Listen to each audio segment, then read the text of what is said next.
is that you commit to the session. Whatever you decide is the time frame for you. It could be 2 minutes, could be 5 minutes. Today we're together for 45 minutes. Part will be me talking, and we'll experience 2 different meditations. One being a little shorter one, and then towards the end a little bit longer, because there's many ways to meditate. And I've called this series Demystifying Meditation for Beginners, because it's really not this mystical thing that's somewhere out there. It's something that everybody can do. It's learning to calm the mind, to create space between our reactions and our actions. And it helps us to be in a world that aligns us with our most precious values. So we're not acting out, and then we don't have to hold that resentment for what we did, because we're taking space. Meditation basically is learning to create an inner environment of equanimity, so we can act from a place of calm, abiding wisdom and love. And it's basically, it sounds kind of funny, but it's basically so we can be the adult in the room. So we don't have to be, the child having the tantrum, or when we don't get our way, or when things go wrong, that we can be the adult. We can step back.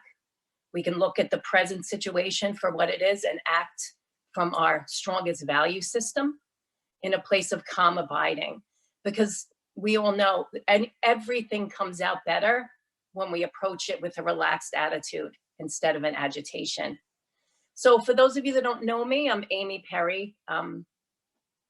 I teach yoga and meditation, contemplative practices, Reiki. I've been doing this for a long time now, probably like 18 years.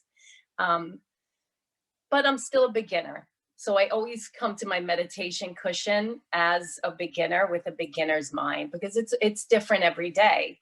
Some days, my meditation is calm and blissful and I feel great. And I'm like, okay, I'm getting this.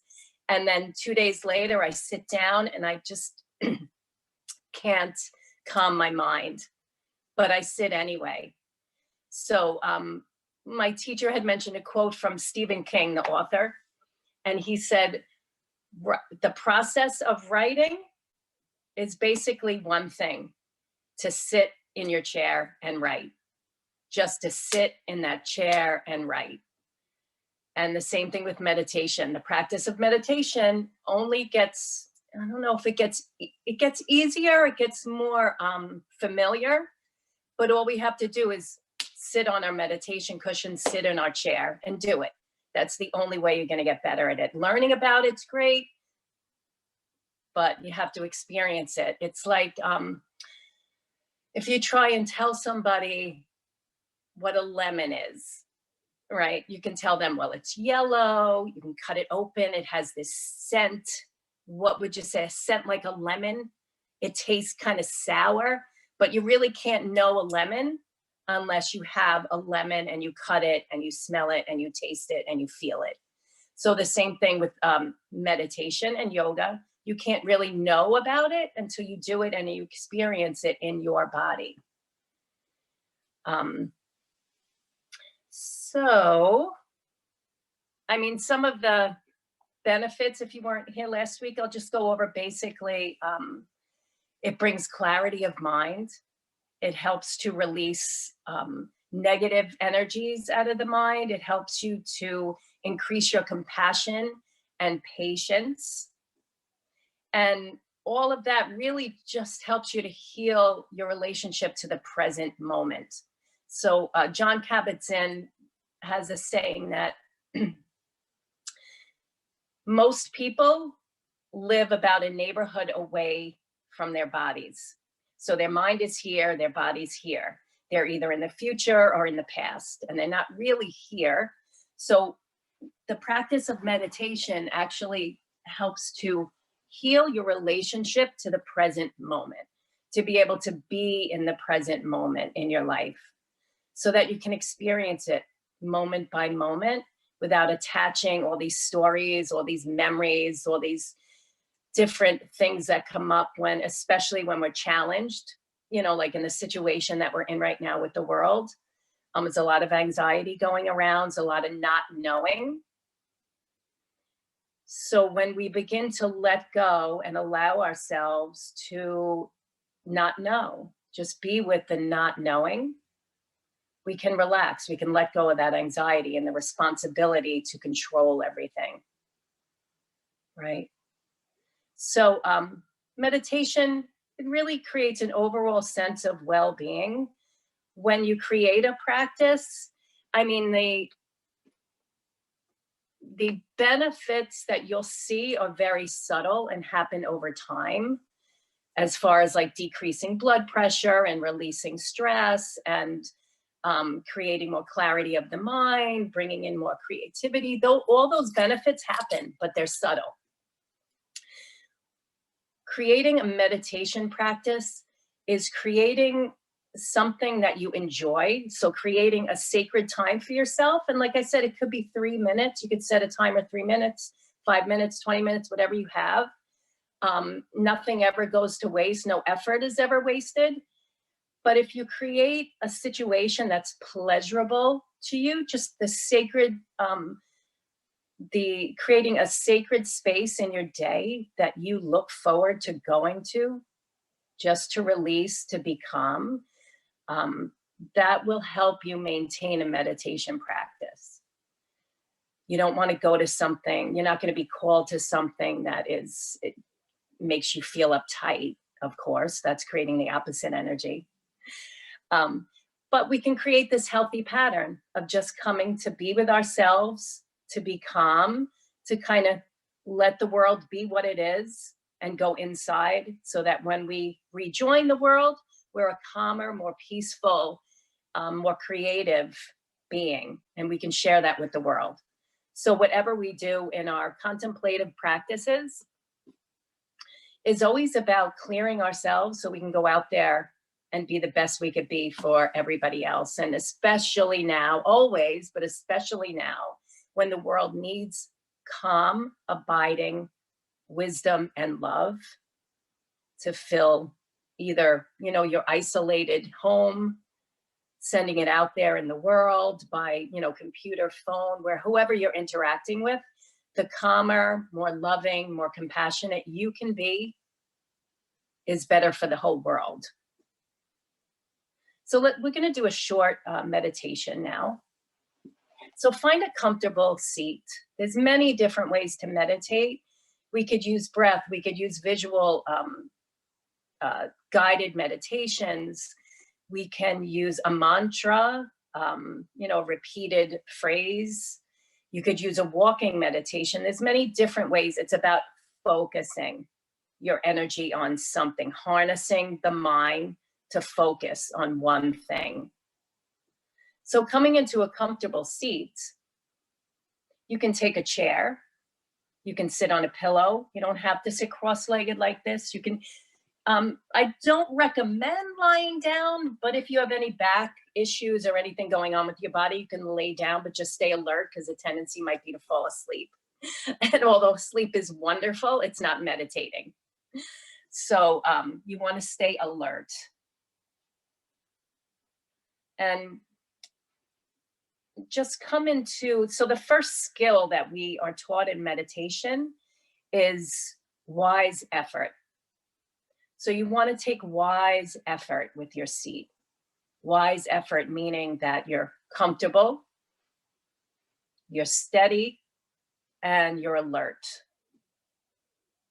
Stacking the crown of the head over the neck, over the rib cage, over the pelvis, so that you are aligned and the big bone structures of your body can support your spine. Pressing into the sit bones, begin to lengthen the spine upwards. Relax your shoulders, relax your hands down or up. You could take the Yana Mudra if it feels right, with the first finger and thumb together. But I like, when I first start meditating, I like to just press my palms down for grounding, just feeling the healing warmth of my hands.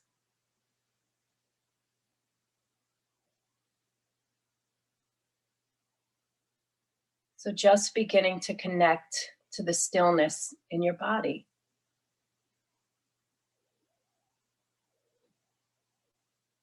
Just beginning to connect to the energy of the morning around you.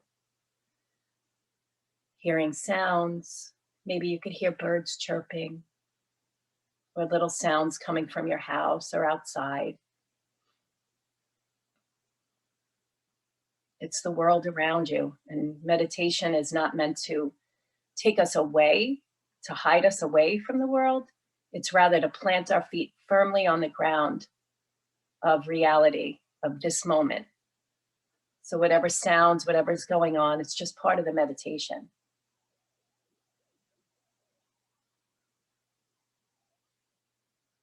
So for this short, we'll probably be here for about 5-6 minutes.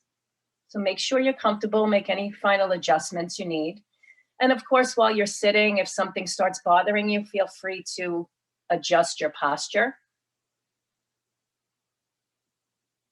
Begin to visualize that you have like a bowl of water, like this bowl, just balancing on the top of your head.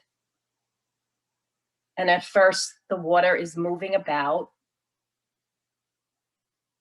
And then as your body becomes more acclimated to stillness, the water in the bowl becomes still.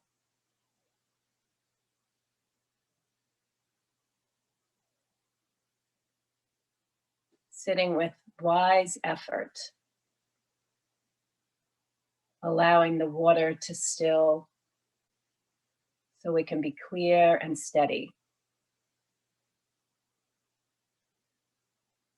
And then gently begin to, and you could meditate with eyes slightly open, just about 4 or 5 feet in front of you on the floor with the head gently tilted forward. Eyelids relaxed, or you can have the eyes closed.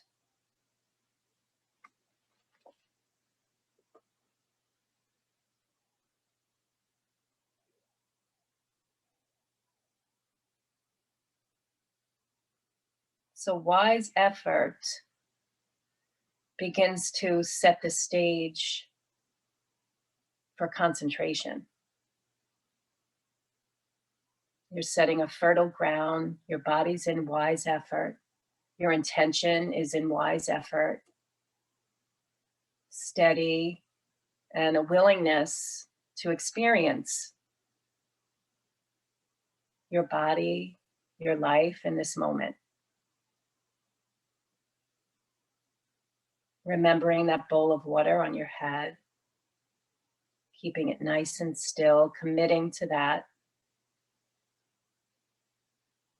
And now begin to bring your attention right there when the in-breath is first coming into your body.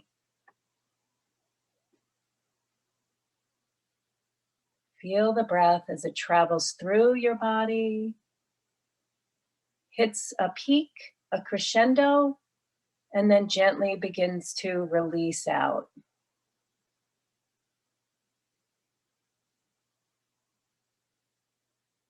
Bringing your attention right there at the beginning of the in-breath.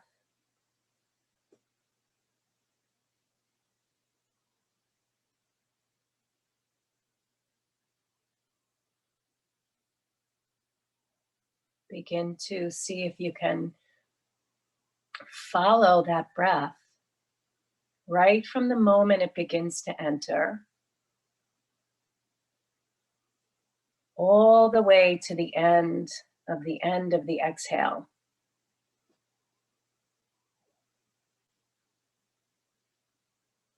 All the while, the wise effort is keeping the water nice and still on the crown of your head.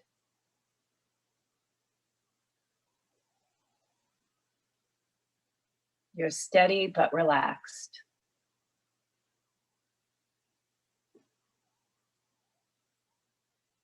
Just experiencing your body in stillness. Your water in stillness. and how the breath moves through your body.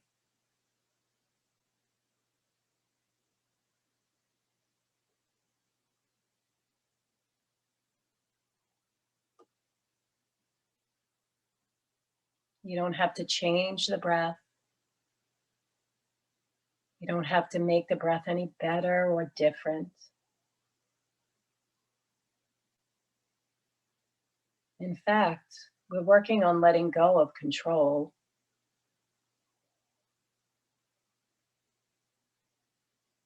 letting go of the responsibility to change this experience. You're just being here, paying attention to your breath, having a felt experience of your body and mind as it slows down.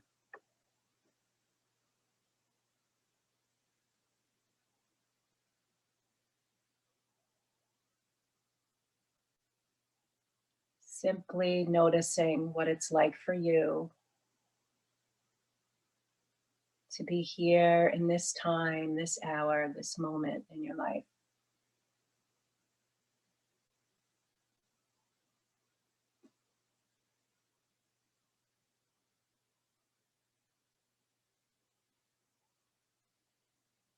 When the mind wanders, as it will, that's the job of the mind, to think.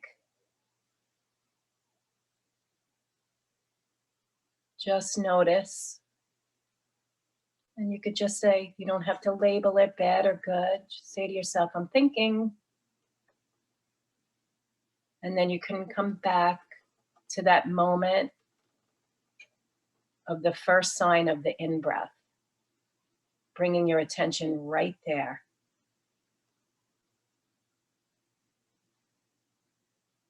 And in a 5-minute meditation, you might have to call the mind back 1,000 times.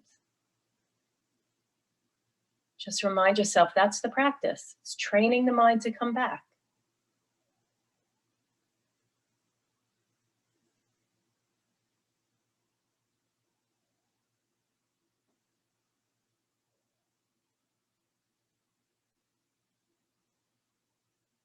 Being in wise effort, alert but relaxed, bringing your attention right there at the beginning of the in breath and seeing if you could follow it through.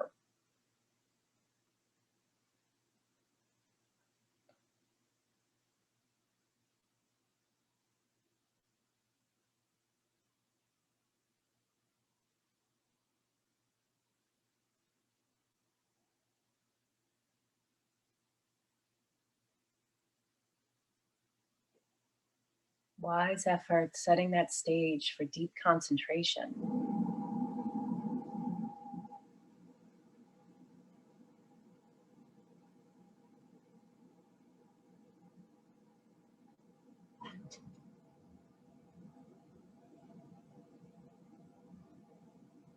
Not using any extra effort to be here. Being in wise effort means you're aligned, body, mind, and spirit. You're not efforting your way into it. You create the fertile ground by coming into wise effort. And then you just work on focusing on the in breath, following the breath through.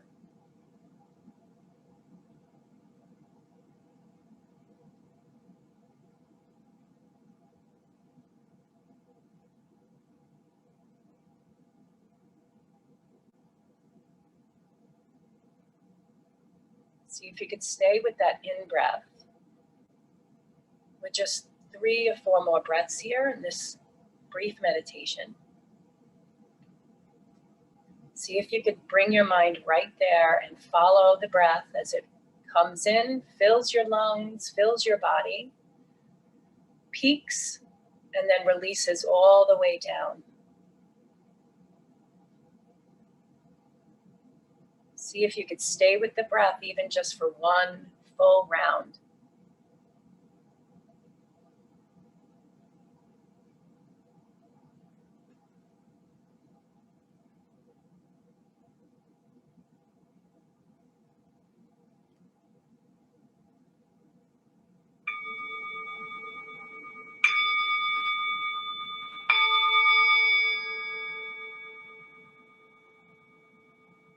take a deep breath in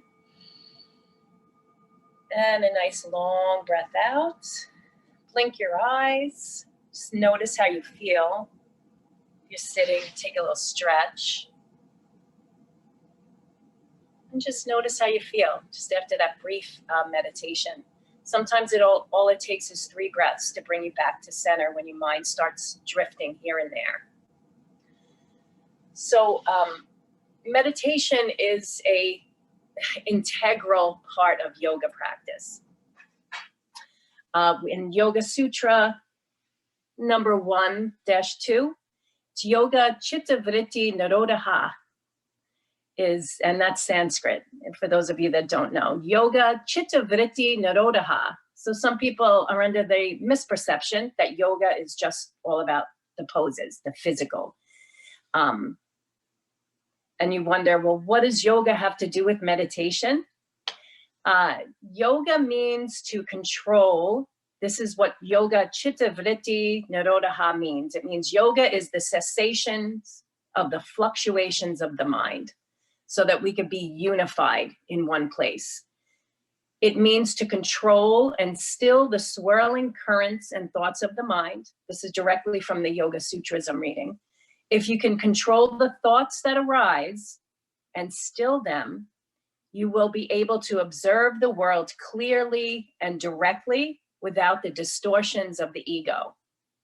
The ability to discipline the chattering mind is what takes us to the state of yoga. So meditation takes us to the state of yoga, which yoga means to unify, to be all of you in one place, an integrated person. When the turbulence stops and the lake of the mind becomes clear and still, our true essence and our self is reflected. Then the self can abide in its true nature, its true values, its trueness of who you are. And this is the goal. This is what we want to attain with our meditation practice, is to come into the trueness of who we are, aligning with our personal values, remembering that, excuse me, meditation takes us to the state of union.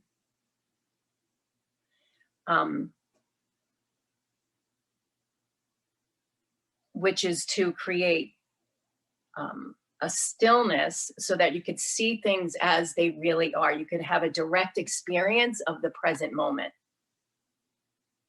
Because a lot of times in yoga, we call them sanskaras. You can think of them as memories and grooves that you've just gotten used to thinking. And we forget that we could learn new ways of being. We have knee-jerk reactions that we don't even know we're acting from. So meditation helps to release and to see through those blocks, those samskaras, and create new pathways. We could always, a lot of scientific work is being done around realizing that even though we're adults, most of us watching this, I'm assuming are adults, we still can create new pathways in our mind. We still have the ability to connect new syntaxes and neurons and create new ways of being. We're not stuck. We're never stuck. We always have the opportunity to create newness, but we have to get still and figure out where the blocks are first. And a lot of times with meditation, you know, things come up. You'll notice maybe the same thoughts will come up over and over again. But there's lots of different ways to meditate. So we just basically did a breath awareness meditation. There's also mantra meditation, walking and moving meditation, guided visualizations, which are really, they're lovely because they take you to a different state and they really help to calm the nervous system. It's also very powerful to create an intention for your practice. So, you know, maybe right now you can think about what's the reason why you joined in this webinar. And most of you, I would imagine, a lot of reasons why people turn to meditation is they've heard that it can help release anxiety, help release stress, help lower blood pressure, create more presence and joy in your life. And especially right now, I think that, we need meditation more than ever, just to begin to release some of the anxiety of the unknown of what's going on. So creating an intention that's meaningful and concrete. So I guess my intention, usually when I sit down to meditate, is to release avidya, which avidya is spiritual misperceptions. It sounds a little intense, but it means to let go of the things that I think I have control over, and the misperceptions in our life, like the things that I think will last, the things that I think are permanent, which are really impermanent, who I think I am, letting go of ego to come into that compassionate self that I want to be, to let go of anger, to let go of jealousy, to let go of all those negative patterns of the mind that we tend to go into, to let go of judgment. So avidya. Avidya is spiritual ignorance. Vidya is spiritual knowledge. Walking through my day with a knowledge of what's permanent and what's impermanent. So see if you can create an intention for you. What's your deepest desire for coming into meditation? Just start forming either a sentence or a word that helps you.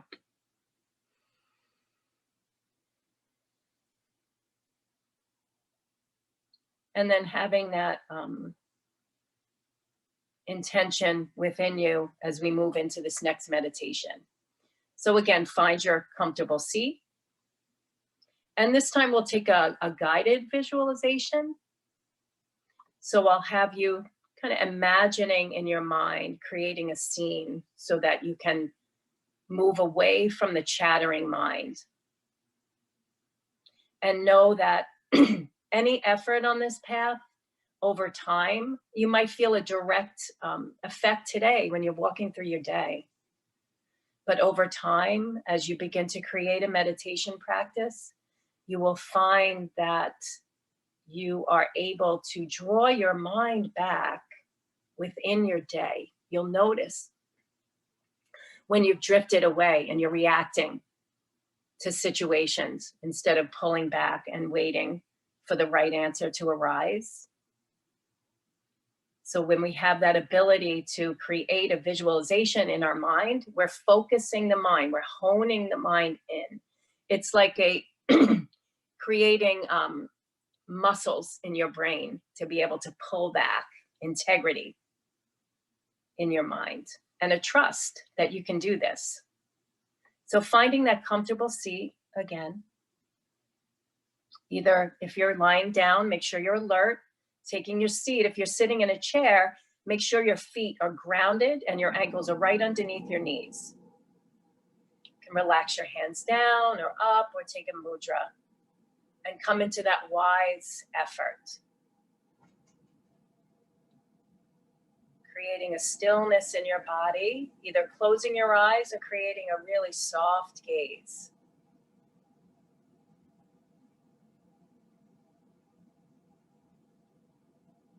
Beginning to connect to your breath again.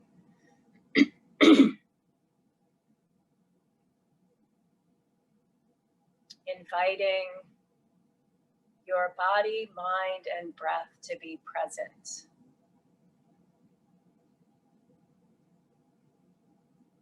And then you can begin creating an image in your mind.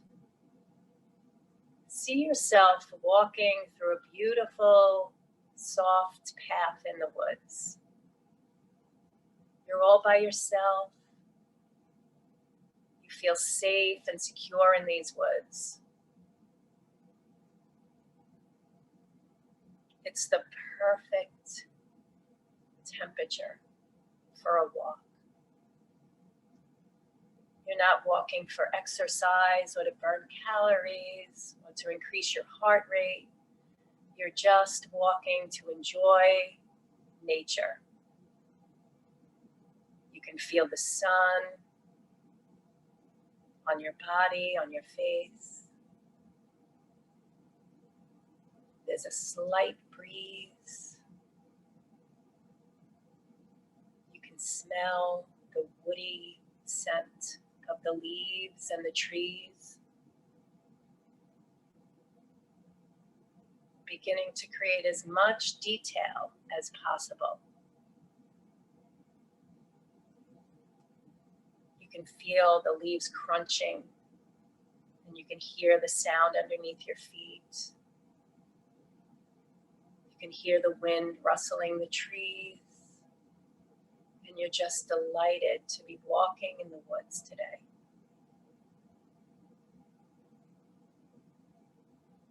You can see the leaves beginning to open. It's early spring. You notice some birds and squirrels scurrying around. You notice some crocuses and daffodils blooming along the path. Colors are vibrant. The sky is blue, beautiful blue. The leaves are green. The daffodils are bright yellow, and the crocuses are all different colors. And you're walking, and you're calm, and you're enjoying the powerful energy of nature, bathing in its energy.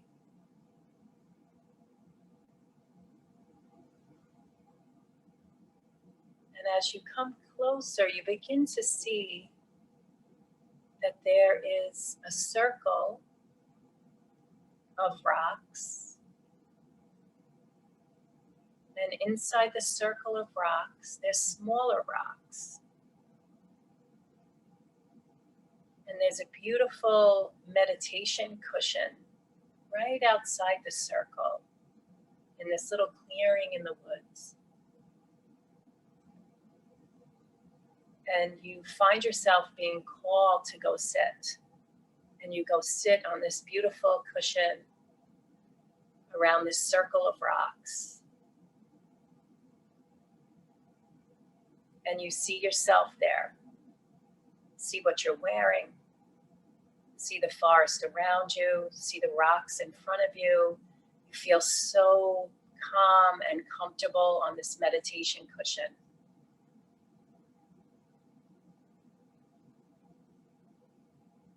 You're allowing the sun to stream down onto your face and the light breeze to caress your skin.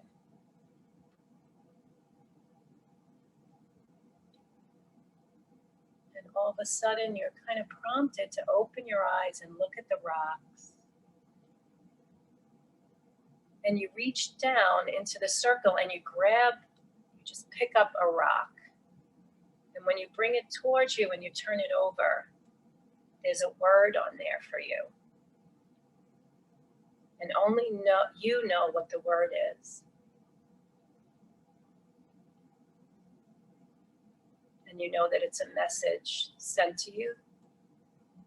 And you take that word, maybe it's courage, maybe it's peace, maybe it's health. Maybe it's letting go, faith, whatever that word that is important to you, that aligns with your intention. You take the rock and you slip it into your pocket.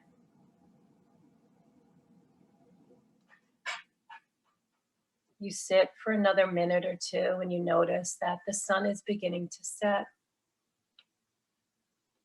And you see yourself arising from the cushion. No rushing. You bid farewell to the forest as you begin to walk down the path and out of the woods, feeling refreshed, feeling rejuvenated, feeling inspired. Begin to walk nice and slow through the forest, out to the end of the path. Finding your way back to your home, to the place where you're sitting now.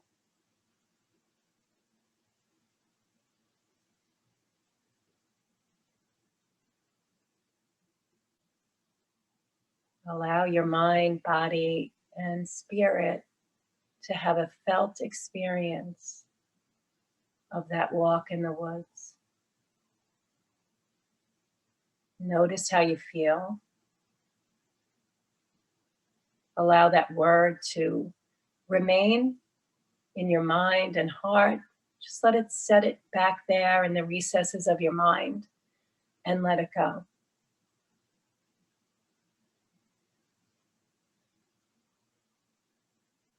Beginning to connect back to your breath, back to where you are.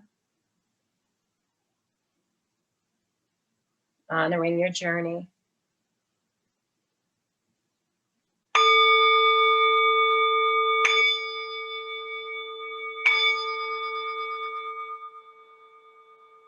Take a deep breath in and a long breath out.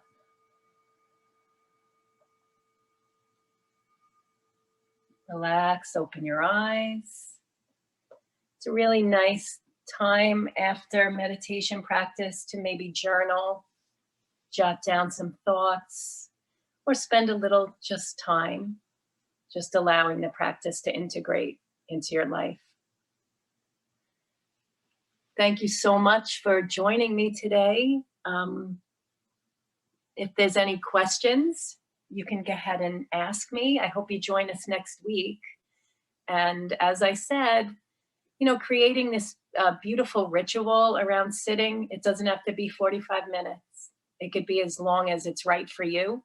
I suggest the best way to begin is to set a timer so that you're not wondering what time it is.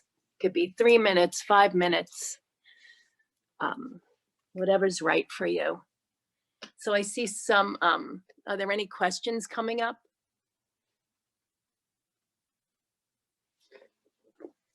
Are our facilitators still there? From Adrian, do you have music?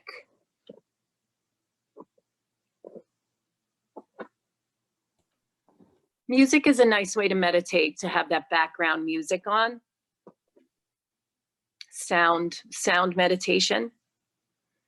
It can definitely help, and especially if you have outer noise going on in your house, if you put headphones on and you have nice soothing music, is a nice way to meditate.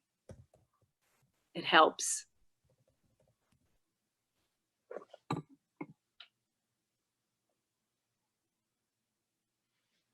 There's also, I use an app on my phone. It's called Insight Timer.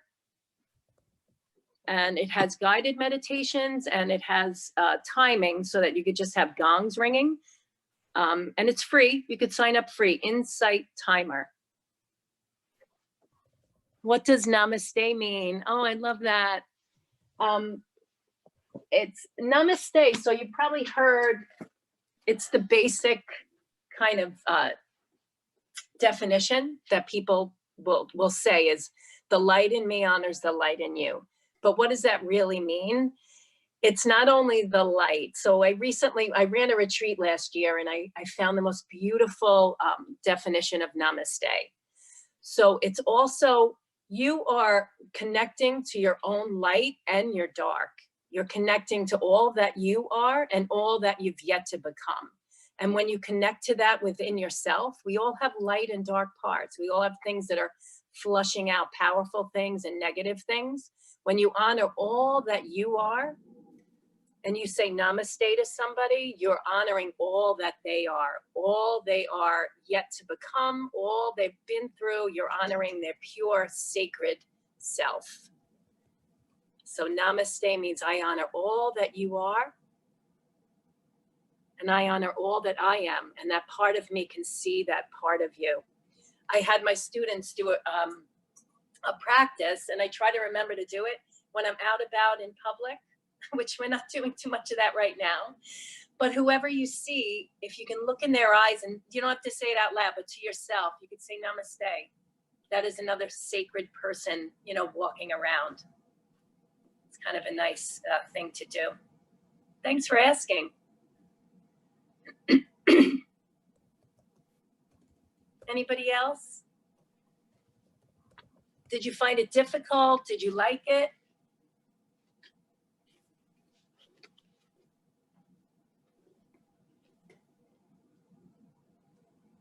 Well, I hope to see you all next week, and we'll continue. I would suggest having, next time you come, have a journal next to you. And we'll do a little meditation with a little journaling. Thank you. Same time next week.